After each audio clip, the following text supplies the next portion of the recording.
ഇന്നത്തെ അച്ഛൻ കടയിൽ പോയിട്ട് വന്നപ്പോൾ കൊണ്ടുവന്നൊരു ഗിഫ്റ്റ് ആയിരുന്നു കേട്ടോ. ഒരു കുഞ്ഞണ്ണാ കുഞ്ഞ് പൂച്ചകളൊക്കെ പിടിച്ച് കൊല്ലാറാക്കിയിട്ടായിരുന്നു. അത് റോഡിൽ വണ്ടി കഴിച്ചാവുന്നപ്പോഴും അച്ഛൻ പോയി എടുത്തിട്ട് വന്നത്. അച്ഛന്റെ കയ്യിലൊരു കരിയൊക്കെ കൊട്ടിരിക്കായിരുന്നു കേട്ടോ. അതുകൊണ്ട് തന്നെ എനിക്ക് കൈയിട്ട് പിടിക്കാൻ വലിയ പേടിയായിരുന്നു. ഞാനൊരു ചെറിയൊരു സ്റ്റിക്ക് എടുത്ത് തലയിലൊക്കെ തൊട്ട് നോക്കി അക്കമ്മ കരിയാണോ എന്ന് അറിയാനായിട്ട്. പക്ഷെ ഒന്നും മിണ്ടുന്നുണ്ടായിരുന്നില്ല, മിണ്ടാണ്ടിരിക്കായിരുന്നു. പുറമേ മുറിവുകളൊന്നും ഇല്ലെങ്കിൽ തന്നെ പക്ഷെ നമുക്ക് കാണുമ്പോൾ മനസ്സിലാവും ഒട്ടും ആക്റ്റീവ് അല്ല, വല്ലാണ്ടങ്ങ് വയ്യാത്തൊരവസ്ഥയിലായിരുന്നു. അതിൽ അച്ഛൻ പഴയ ഒരു കൂടൊക്കെ തപ്പി പിടിച്ച് എടുത്തിട്ട് വന്നിട്ടുണ്ട്. കൂടി ശരിയായി കൂട്ടിൽ കുറച്ച് അകരിയും പേപ്പറൊക്കെ പിന്നെ പറക്കി ഇട്ട് കൊടുത്തിട്ടുണ്ട്. ഇങ്ങോട്ട് തന്നെ ഞങ്ങൾ ശരിയാക്കി തരാമെന്ന് പറഞ്ഞ് പൂച്ചസാറുകളെല്ലാം വായിൽ വെള്ളം ഒലിപ്പിച്ചുകൊണ്ടിരിപ്പുണ്ടായിരുന്നു.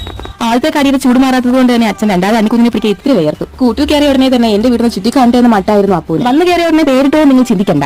കാത്തും കാണവർക്ക് അറിയായിരിക്കും. കാത്തൂനെയും കിട്ടൂനെയും കൂടെ അപ്പുണ്ട്. കാത്തും കിട്ടും നേരത്തെ ഉണ്ടായിരുന്നു. ദാ ഇപ്പൊ അപ്പവും വന്നു. അതുകൊണ്ട് തന്നെ അവനെ കിട്ടിയ ഉടനെ തന്നെ ഞങ്ങൾ അപ്പൂനെ പേര് വിട്ടു. അപ്പൂനൊപ്പം നല്ല വിശപ്പുണ്ടായിരുന്നു കേട്ടോ. എന്ത് കിട്ടിയാലും ഞാൻ കഴിച്ചോളാന്ന് മട്ടായിരുന്നു അപ്പൂന്. പിന്നെ അമ്മ ഒരു രക്ഷ ഉണ്ടായിരുന്നില്ല കേട്ടോ. ചക്കരയെ പോനെന്ന് വിളിച്ച് നമ്മൾ നിബിള് ഉപ്പിൽ പാൽ കൊടുക്കുന്ന പോലെയാണ് അമ്മ ഫില്ലറിൽ പാൽ കൊടുത്തോണ്ടിരുന്നത്. എന്തായാലും ആളിപ്പോ ഉഷാറായിട്ടുണ്ട്. പിന്നെ ഇനി നമ്മളെ കാത്തൂനെയും കിട്ടൂനെയും അപ്പൂനെയും കാണണമെന്നുള്ളവർക്ക് നമ്മുടെ ചാനൽ ഒന്ന് ഫോളോ ചെയ്ത് നമ്മളെ കൂടെ കേട്ടോ. പിന്നെ അടുത്ത വീഡിയോ കാണുന്നവരെ ബൈ.